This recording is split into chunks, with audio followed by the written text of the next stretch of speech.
Hello दोस्तों, आज हम बिहार कर्मचारी चयन आयोग का 2013 का जो मेंस में हुआ था एग्ज़ाम, उसका हम लोग आज पार्ट 2 देखेंगे। इससे पहले पार्ट 1 में हम लोग लगभग 1 से 55 क्वेश्चन तक हम लोगों ने देखा था, जो फुल डिटेल में था। अगर आप लोगों ने वो वीडियो नहीं देखा है तो उसे पहले देखें, फिर इसे देखिएगा। चलिए, हम लोग अब आते हैं सवाल पे। अगर वीडियो अच्छा लगे तो लाइक और सब्सक्राइब जरूर करेंगे। चलिए, पहला क्वेश्चन देखिए क्या है। एक देखिए ये जो दर्पण है, हम्म, अवतल दर्पण में वस्तु एवं प्रतिबिंब दोनों वक्रता केंद्र पर हो तो प्रतिबिंब क्या है? ठीक है। ये ये हमारा हो गया अवतल दर्पण, और ये हमारा होता है उत्तल दर्पण। ठीक है। ये हमारा क्या हो गया? अवतल दर्पण, और ये हो गया उत्तल दर्पण। अब पूछ रहा है कि वस्तु और प्रतिबिंब दोनों अगर वक्रता केंद्र पर हो तो प्रतिबिंब है वस्तु से बड़ा, वस्तु से छोटा, वस्तु के समान आकार का, और आभासी क्या होगा? अगर हम इसको देखते हैं फोटो में तो ये हमारा अवतल दर्पण हो गया। ठीक है।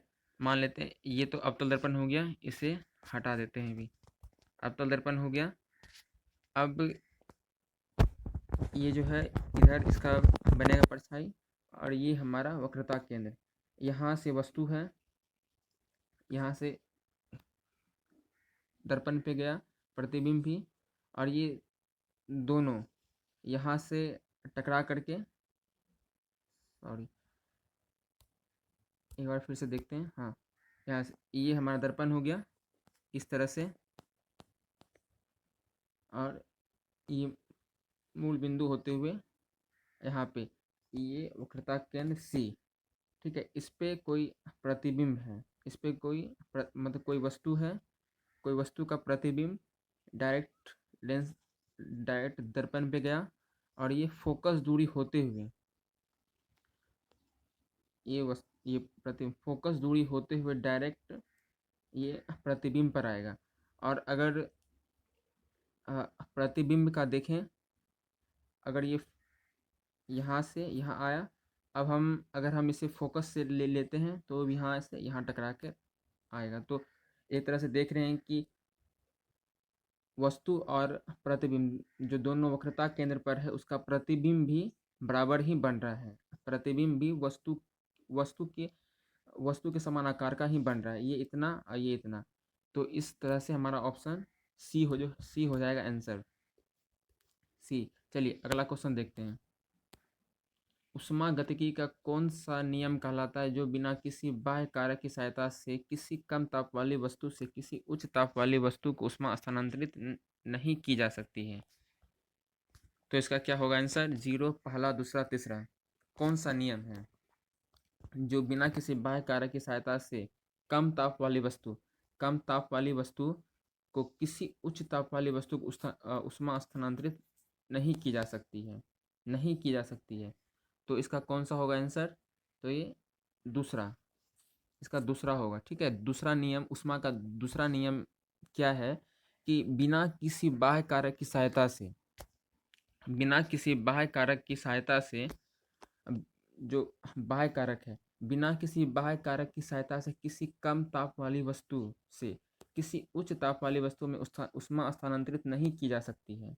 ऊष्मा स्थानांतरित नहीं की जा सकती है, जो कि ऊष्मागतिकी का दूसरा नियम, यह ऊष्मा प्रवाह की दिशा को बताता है। ठीक है, ना कि स्थानांतरित को। ये ऊष्मा प्रवाह जो होता है, ऊष्मा प्रवाह इधर से इधर, इसकी दिशा को बताता है ऊष्मागतिकी का दूसरा नियम। ठीक है। चलिए, अब अब अगला क्वेश्चन देखते हैं। एक वायु की ध्वनि सामान्यतः इससे संगत होती है। वायु की ध्वनि किससे संगत होती है? एक डीबी मतलब आपका हो गया डेसिबल। ठीक है। तो एक 100 डेसिबल, 1000 डेसिबल, और ये 10 डेसिबल होगा शायद, ये 10 डेसिबल होगा। तो इसका कौन सा होगा आंसर? तो ये एक वायुयान की ध्वनि सामान्यतः 100 डेसिबल होती है। 100 डेसिबल सामान्यतः सामान्यतः 100 डेसिबल होता है।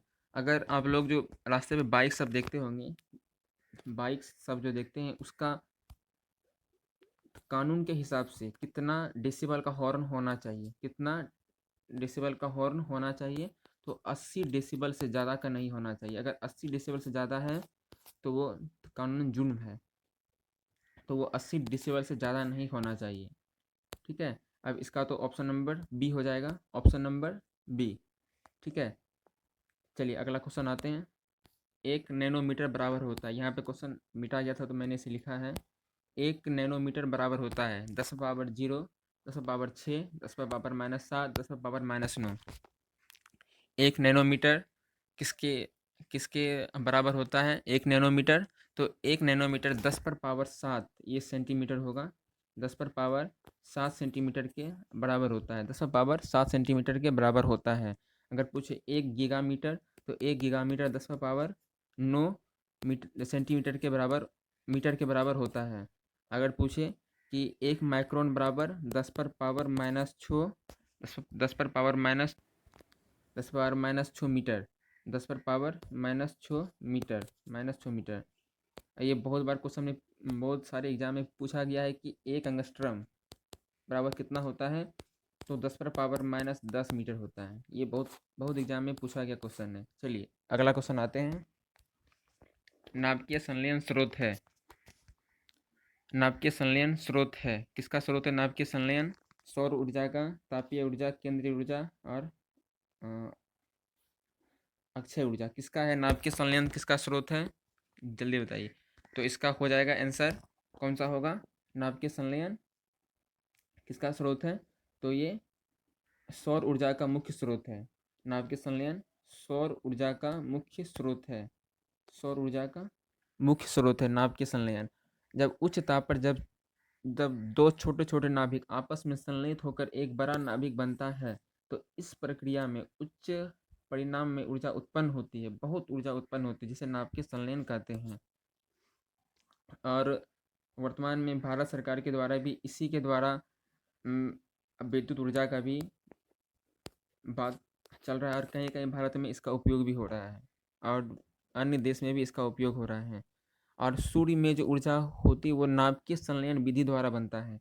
अगर इसमें अगर पूछ दे कि सूर्य में ऊर्जा किस विधि द्वारा बनता है, तो सूर्य में ऊर्जा नाभिकीय संलयन विधि द्वारा बनता है, सूर्य में ऊर्जा। ठीक है, यह सर्वप्रथम किसने बताया था? तो हेंस बेथे ने इसे बताया था कि सूर्य में ऊर्जा किस कारण से बनती है, किस विधि द्वारा बनती है, तो वह नाभिकीय संलयन विधि द्वारा बनती है। चलिए अब अगला क्वेश्चन आते हैं। अब अगला क्वेश्चन क्या है कि नालंदा विश्वविद्यालय था, नालंदा विश्वविद्यालय था, कहाँ था नालंदा विश्वविद्यालय? तो ये हमारा यूपी, बिहार, झारखंड। कहाँ था नालंदा विश्वविद्यालय? नालंदा विश्वविद्यालय कहाँ था? तो ये हमारा बिहार में, बिहार के भागलपुर जिला में। अब नालंदा विश्वविद्यालय से बहुत सारे क्वेश्चन आते हैं, जिस पर हम डिस्कस करते हैं। नालंदा विश्वविद्यालय भारत का सर्वश्रेष्ठ बौद्ध शिक्षा का केंद्र के रूप में चर्चित रहा था। ठीक है, नालंदा विश्वविद्यालय जो है ये बौद्ध शिक्षा के केंद्र के लिए, बौद्ध शिक्षा के केंद्र के रूप में बहुत चर्चित रहा था उस समय। और हेनसांग नाम सुनेंगे, जो हर्षवर्धन के शासन काल में आया था। तो हेनसांग जो है इसके अनुसार, हेनसांग के अनुसार गुप्त सम्राट सक्रादित्य, जिसकी पहचान सक्रादित्य, आप लोग जानते होंगे कि नालंदा विश्वविद्यालय का स्थापना किस काल में हुआ था? तो गुप्त काल में। किसने किया था? तो कुमार गुप्त ने किया था, कुमार गुप्त ने किया था। और कुमार गुप्त को सक्रादित्य भी कहते हैं, कुमार गुप्त को सक्रादित्य भी कहते हैं।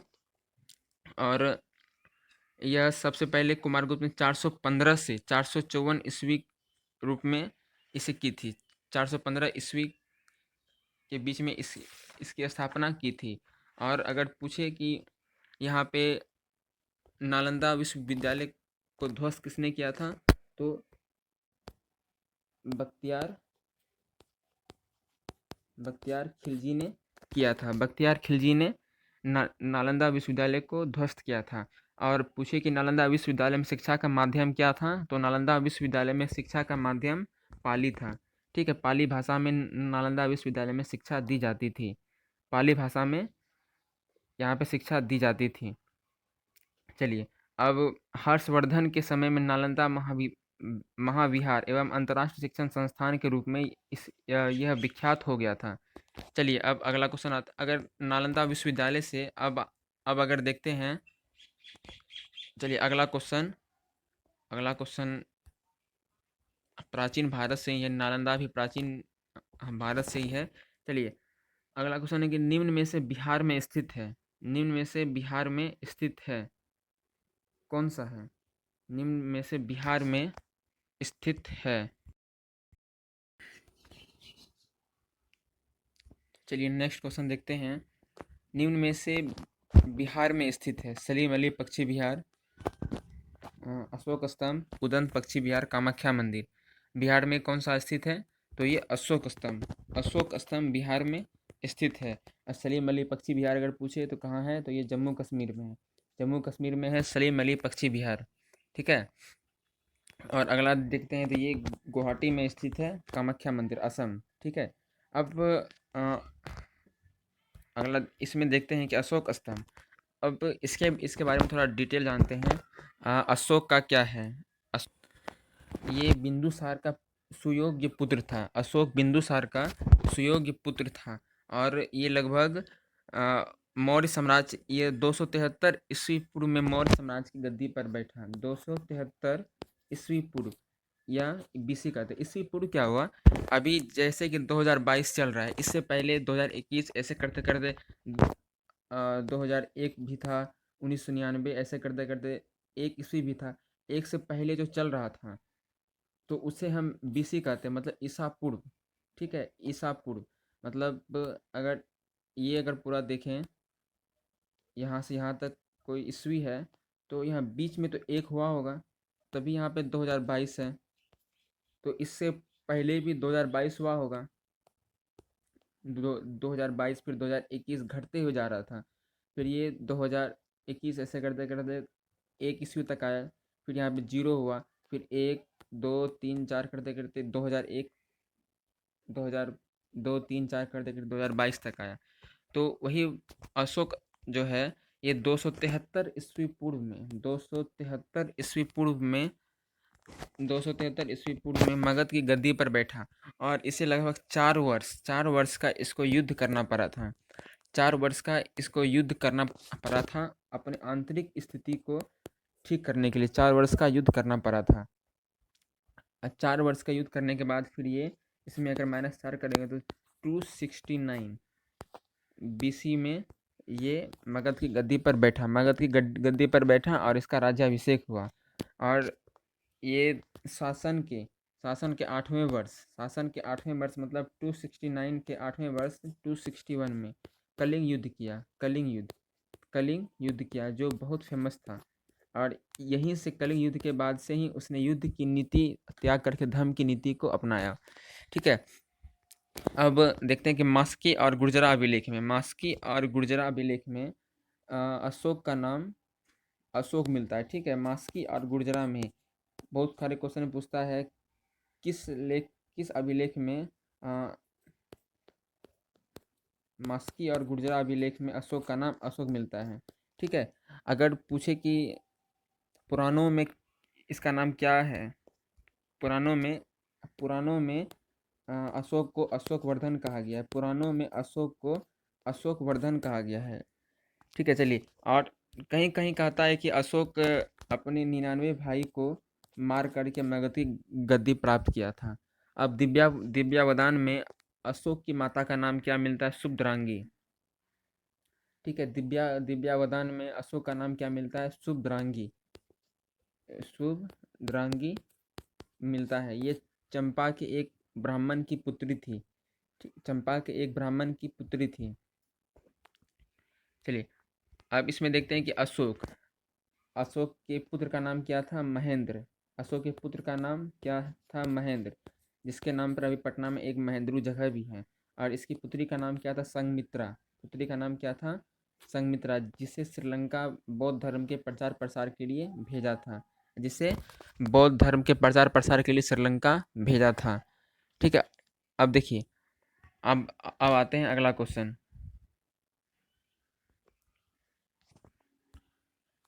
किस लेख में पात्र जासूसी पात्र पोइरोइट की रचना की है? किस लेखक ने जासूसी पात्र पोइरोइट की रचना की है? डॉयल, क्रिस्टी, रॉबिन्स और सिल्वा। इसमें कौन सा होगा? किस लेखक ने जासूसी पात्र पोइरोइट की रचना की है? किस लेखक ने की है? तो ये आपका हो जाएगा क्रिस्टी ने जासूसी पात्र पोइरोइट की रचना की है। ठीक है, चलिए अगला क्वेश्चन आते हैं। 64। किस लेखक ने प्रसिद्ध चरित्र जिप्स की रचना की है? जिप्स की रचना किस लेखक ने की है? जिप्स की रचना डॉयल, वुडहाउस, गुहा और आडिगा किसने की है जिप्स की रचना? तो ये वुड हाउस हो जाएगा, वुड हाउस। चलिए अगला क्वेश्चन। इस राष्ट्र का प्रतीक सिंह नहीं है, मतलब इनमें से किस देश का राष्ट्र प्रतीक सिंह नहीं है? Pakistan, Norway, Belgium, Netherlands. किसका नहीं है? तो ये जानते होंगे, पाकिस्तान का नहीं है, पाकिस्तान का चांद और तारा है। चलिए, यह दिवस इक्विनॉक्स कहलाता है, यह दिवस इक्विनॉक्स कहलाता है। कौन सा? तो ये मार्च 21 इक्विनॉक्स कहलाता है। चलिए अगला क्वेश्चन। यह राजनीतिक विमान दुर्घटना में मारे गए थे, यह राजनीतिक विमान दुर्घटना में मारे गए थे नेहरू, राजीव गांधी, इंदिरा गांधी, संजय गांधी। इसमें इनमें से कौन विमान दुर्घटना में मारे गए थे? तो ये संजय गांधी विमान दुर्घटना में मारे गए थे। तो कब ये हुआ था विमान दुर्घटना? तो ये 23 जून 1980 को ये विमान दुर्घटना हुआ था। और राजीव गांधी की हत्या कब हुई थी? तो ये बम विस्फोट के द्वारा ये मारे गए थे। तो कब? ये 21 मई 1991 में, 1991 में ये मारे गए थे। चलिए अगला देखते हैं। 68। यह राजनीतिक कवि दूरसंचार विभाग का कार्यवाहक मंत्री नहीं, ये नारायण थे। ये क्वेश्चन मिटा हुआ है। चलिए अगला क्वेश्चन देखते हैं। पुलेला गोपीचंद इस खेल से संबंधित है, पुलेला गोपीचंद इस खेल से संबंधित है। बैडमिंटन, फुटबॉल, हॉकी, क्रिकेट, ये किससे संबंधित है? तो ये बैडमिंटन से संबंधित है, बैडमिंटन से संबंधित है। यह बुकर पुरस्कार विजेता रही है, यह बुकर पुरस्कार विजेता रही है। ये सब उस समय का करंट का क्वेश्चन है, ये सब स्किप कीजिए। वैसे इसका बी हो जाएगा, अरुण तो दे रहा है। इसकी एक बहुत महत्वपूर्ण पुस्तक है, the God of small thing, the God of small thing. ठीक है, इसका ये बहुत पूछा हुआ क्वेश्चन है, इसे याद रखेंगे। ये 1997 में ये इसे लिखा था। चलिए अगला। इन्हें भारत रत्न से सम्मानित किया जा चुका है, इनमें से किसे किसे भारत रत्न से सम्मानित किया जा चुका है? लता मंगेशकर, सचिन तेंदुलकर, अटल बिहारी वाजपेयी, जगमोहन डालमिया। 71 का क्या होगा?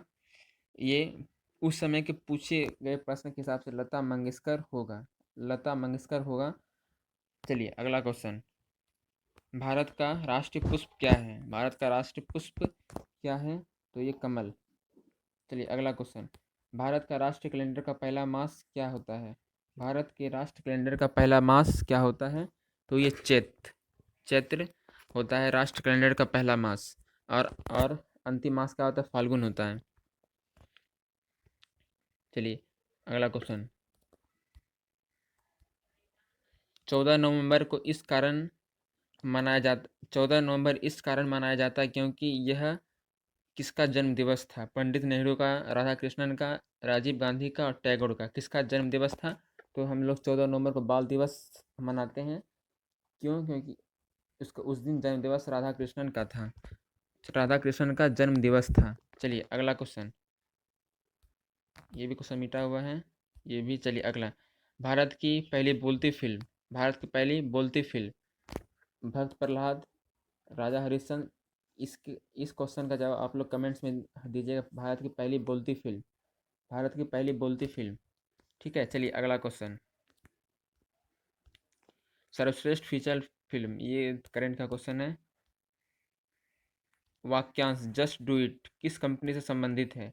वाक्यांश जस्ट डू इट किस कंपनी से संबंधित है? तो ये नाइक कंपनी, नाइक कंपनी से संबंधित है।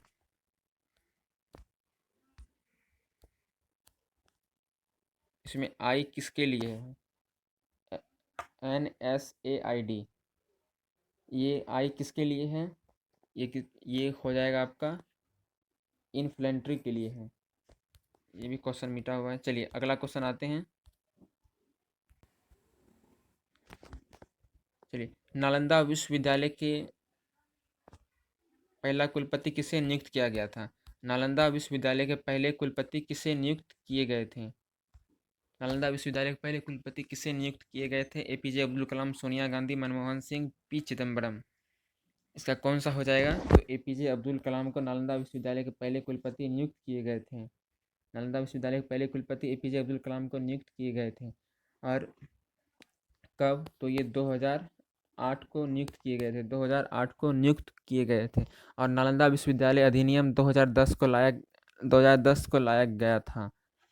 चलिए अब आते हैं अगला क्वेश्चन। 2011 में किस भारतीय क्रिकेटर ने खिलाड़ी, करंट का क्वेश्चन है, ये भी करंट का क्वेश्चन है। करंट का देखिए कितना क्वेश्चन है। और EMI जो कर्ज के भुगतान से संबंधित है, उसमें ई किसके लिए आता है?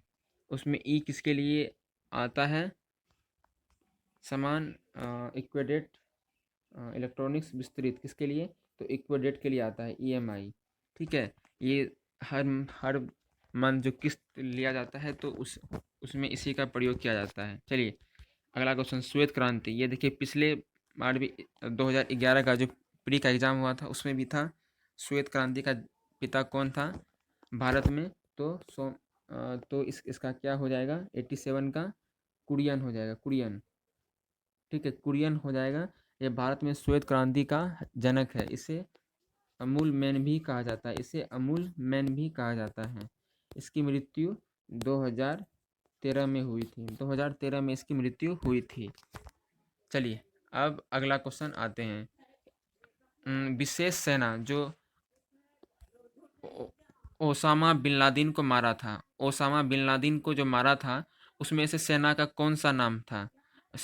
उस सेना क्या कहलाती थी? वो सेना क्या कहलाती थी? शेर, वालरस, सील, व्हेल। सेना क्या कहलाती थी? सील कहलाती थी, सील। चलिए अगला क्वेश्चन, किसने लास्ट सपर को चित्रित किया है? किसने लास्ट सपर को चित्रित किया है? लास्ट सपर को तो लियोनार्डो द विंसी ने इसे चित्रित किया है, लास्ट सपर को। ठीक है, लास्ट सपर को चित्रित किया है। चलिए 90, पंचायती राज पृथक पंचायती राज मंत्रालय का गठन कब हुआ था? पृथक पंचायती राज मंत्रालय का गठन कब हुआ था?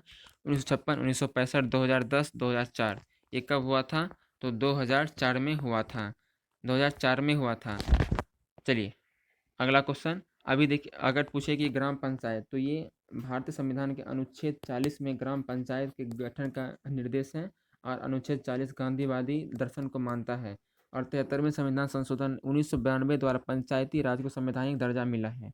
1992 में 73वें संविधान संशोधन के तहत आज 24 अप्रैल 1993 से पंचायती राज लागू कर दिया गया। इसलिए हर साल 24 अप्रैल को पंचायती राज दिवस मनाते हैं। चलिए अगला क्वेश्चन 91, निम्न में से कौन अन्य तीनों को समाहित करता है?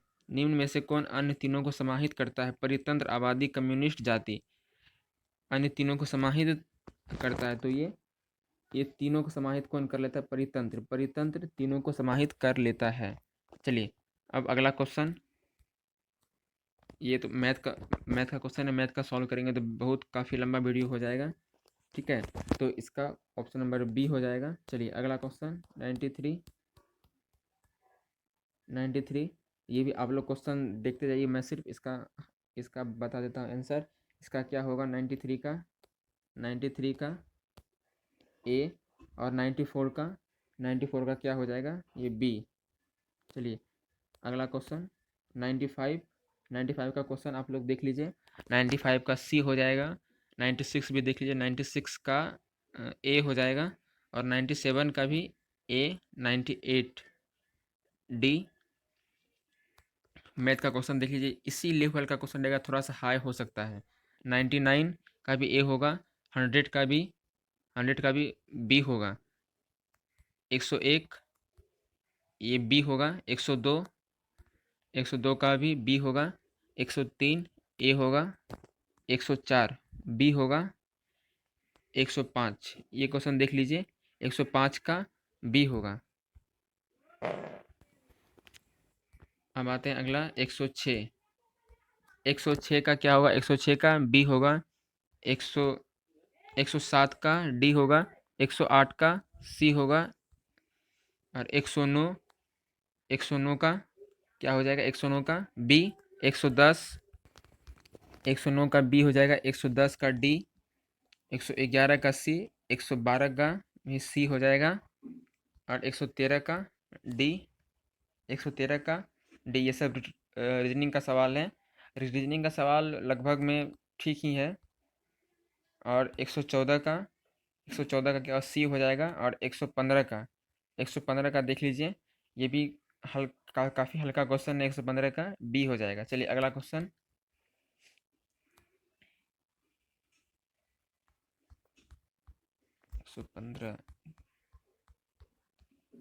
115 116 ये देख लीजिए। 116 का ए हो जाएगा। 117 डी और 118 का देख लीजिए ए। 119 का डी हो जाएगा। 119 का डी और 120 का भी डी हो जाएगा और 121 का भी डी। इस तरह का क्वेश्चन काफ़ी मिल रहा है। और 122 का भी ए। 123 का सी। अब 124 पे आते हैं। ये थोड़ा धुंधला क्वेश्चन है। 124 का ए। 125 ए। 126 बी और 127 ए और 128 आपका बी। 129 ए और 130 सी। 132 ए। 133 डी और 134 सी।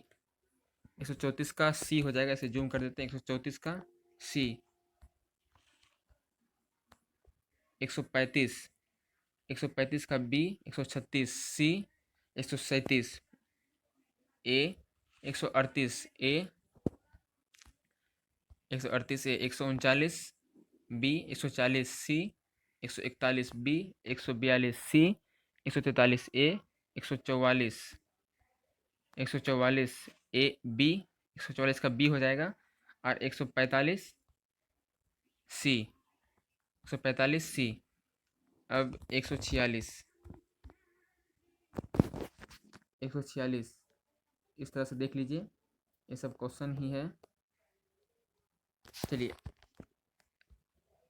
अभी फ़िलहाल जीके ही चल रहा है। अगर होगा तो रीजनिंग भी सॉल्व करेंगे। फ़िलहाल आप लोग खुद से सॉल्व कीजिएगा। और बाकी आप लोग को वीडियो अगर अच्छा लगा हो तो लाइक और सब्सक्राइब और फ्रेंड्स में शेयर ज़रूर करें। धन्यवाद।